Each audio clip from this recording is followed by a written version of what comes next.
Ei, gente, tudo bem? Na aula de hoje, eu vou ensinar sobre figuras de linguagem. Meu nome é Ana Augusta e eu sou a professora de português de vocês do Cursinho Solidário. Essa aula eu vou dividir ela em 3 partes. Então, essa primeira parte vai ser a parte de figuras de semântica. As figuras de linguagem, elas consistem em fugas discursivas da língua, porque nem sempre uma ideia pode ser comunicada literalmente. A gente nem sempre consegue falar o que a gente quer falar se a gente for falar ao pé da letra. E é para formar essa ponte que as figuras de linguagem existem.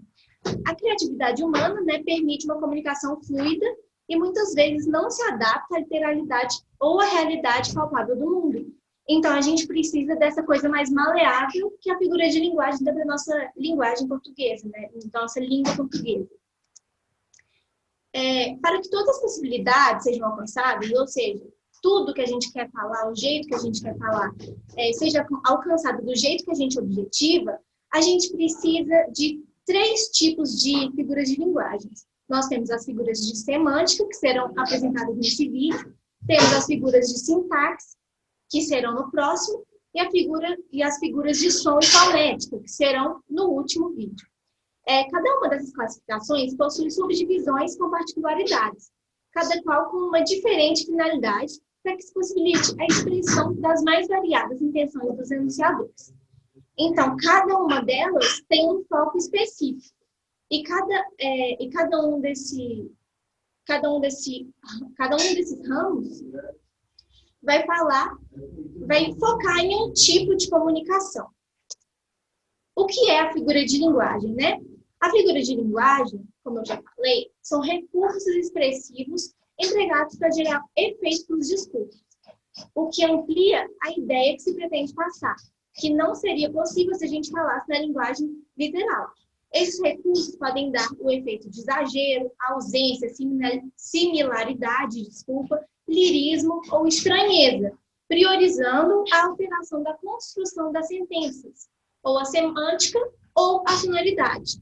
Aí, por isso que a gente vai ter os 3 tipos de figuras de linguagem, as 3 ramificações, E dentro dessas ramificações nós temos inúmeros tipos. Então, vamos conhecer as principais figuras de linguagem e seus usos. O primeiro ramo que a gente vai ver vai ser o ramo das figuras de semântica. A primeira delas, e a mais conhecida, é a metáfora. A metáfora ela vai ocorrer quando a gente faz uma comparação sem utilizar expressões que indicam uma comparação literal, como tanto quanto, parece e outras coisas.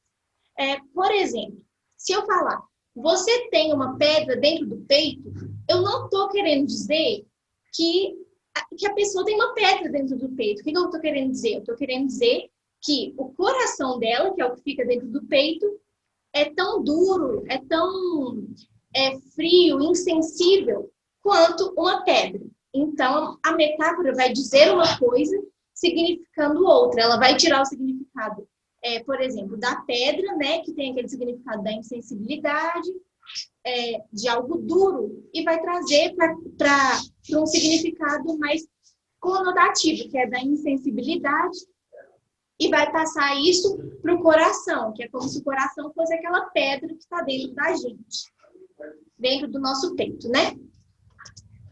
A segunda delas é a catáclise. A catáclise ela vai ocorrer quando não existe um termo específico para designar algo. Então, a gente utiliza um outro termo que já existe para usar naquela designação. Por exemplo, precisei chamar um marceneiro para consertar o pé da mesa. Pé da mesa, a gente sabe que a mesa não tem pé. Entretanto, a gente não tem outro nome para se tratar desse termo, para se tratar dessa parte da mesa. Então, a gente usa pé para se referir a essa parte que todo mundo compreende. Então, a catáclise é isso. Quando a gente não tiver uma palavra para designar algo, a gente substitui por outra que dá para encaixar e a gente entende pelo nosso contexto, pelo nosso cotidiano de utilização da fala, da língua, Outra figura de linguagem é a personificação ou prosopopeia. Ela tem esses 2 nomes. Ela ocorre quando a gente atribui características humanas àquilo que não é humano, como, por exemplo, objetos ou sentimentos. Por exemplo, eu podia ver o cansaço rastejando-se no chão e vindo em minha direção. A gente sabe que cansaço é um sentimento, né, um estado de espírito. Então, a gente sabe que o cansaço não tem a possibilidade de rastejar. Rastejar é uma característica humana. Então, sempre que a gente tiver algum objeto ou algum sentimento e atribuir aquilo uma ação, a gente vai estar utilizando uma personificação ou prosopopeia.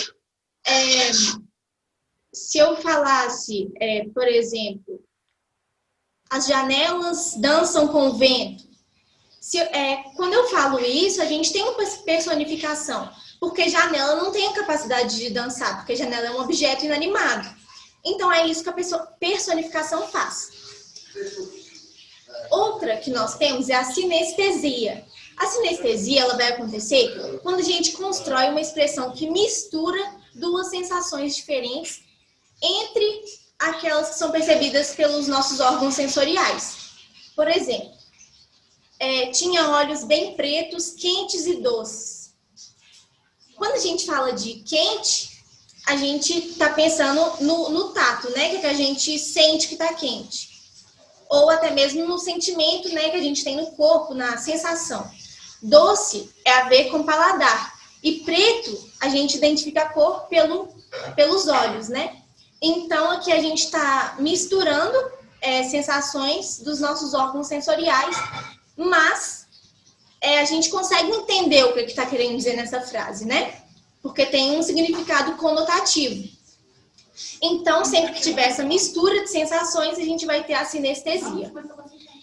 Na frase, temos a mistura da visão, bem pretos, com o tato, quentes, e o paladar, doces, igual eu falei, para descrever os olhos de alguém.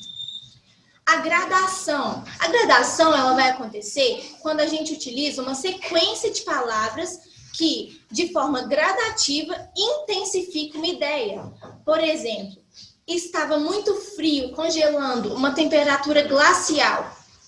De frio para congelando e para temperatura glacial, a gente tem uma ideia de gradação. A gente sabe que frio é menos que congelando e que congelando é menos que uma temperatura glacial.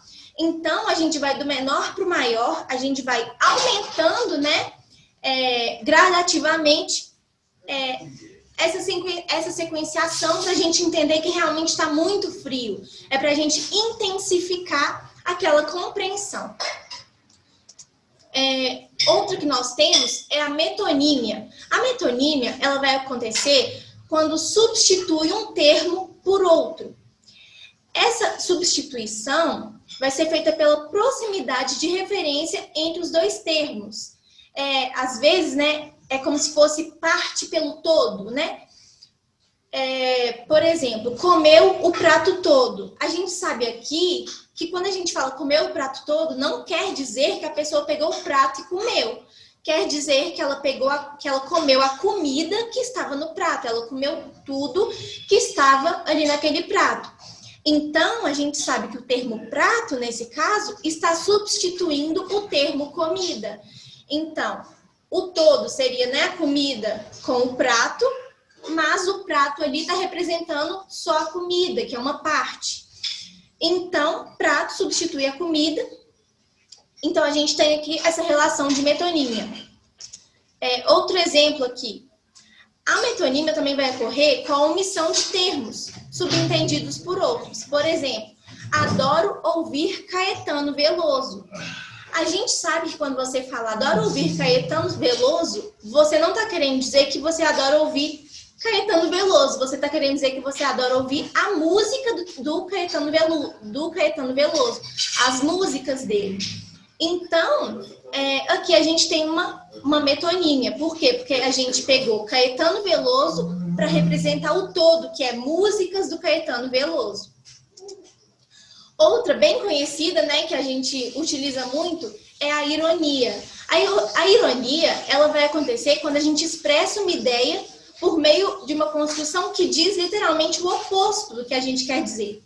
Por exemplo, e geralmente, né, essa ironia é percebida pela nossa expressão facial, pelo contexto que está inserido e por tudo assim que tiver naquele momento da fala. Por exemplo, não para de chover, que ótima ideia vir para a praia hoje. Então a gente sabe que se você está falando essa frase, você está sendo irônico, porque você não está achando que é bom, que foi bom ter ido à praia nesse dia, porque não para de chover e a gente sabe em comunidade que quando chove não é muito bom ir para a praia, a gente não tem a mesma apreciação do momento, né? Então a ironia é isso, você vai falar o contrário utilizando as palavras de algo que é o oposto do que você realmente está falando. Então aqui falou que é uma ótima ideia ir para a praia hoje, mas a gente sabe que não foi isso que a pessoa quis dizer. A pessoa quis dizer que na verdade foi uma péssima ideia, porque não para de chover. Outra figura de linguagem que nós temos é a hipérbole. A hipérbole, ela vai corresponder ao uso intencional de expressões exageradas para passar uma ideia específica.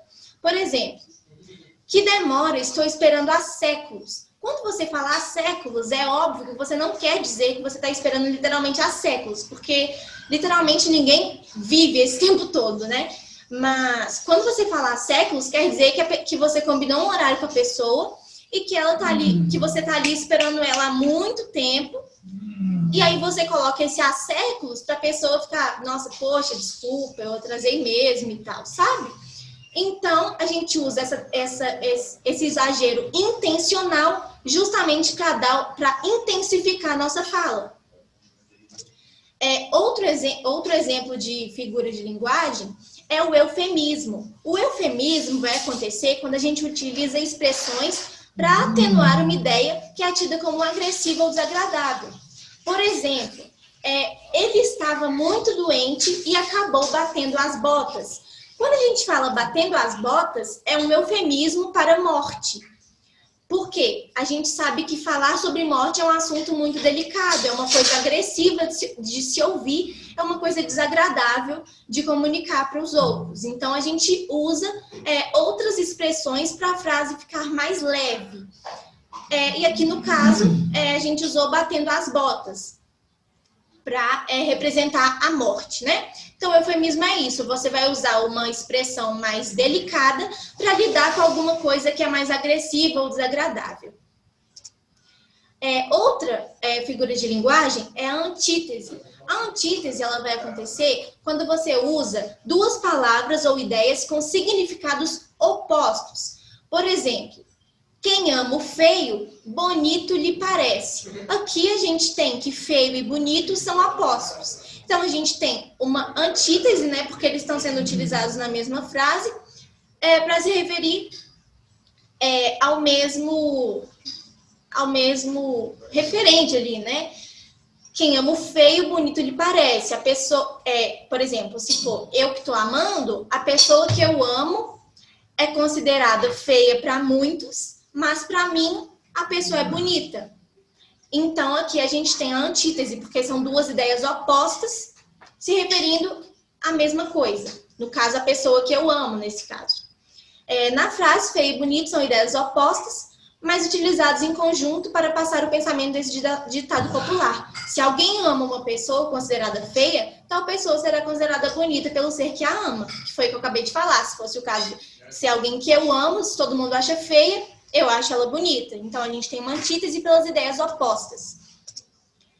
Outra figura de linguagem é o paradoxo. O paradoxo ele vai ocorrer quando duas expressões opostas são utilizadas de maneira que foge à lógica, ou seja, pode até ser uma construção sobrenatural ali. Ela achava-o feio e bonito ao mesmo tempo. A gente sabe que é impossível alguém ser feio e bonito ao mesmo tempo. Então, essa frase, ela é surreal, né? Não existe. Então, a gente aqui tem um paradoxo, porque não faz sentido alguém achar uma coisa feia e bonita, justamente por como ser uma pessoa que tem aquela ideia, a pessoa não tem como ela considerar a mesma coisa, duas características diferentes. Por exemplo, se eu falar, eu vi uma jovem muito velha, por exemplo. É impossível a pessoa ser jovem e muito velha ao mesmo tempo. Então, aqui a gente tem um paradoxo.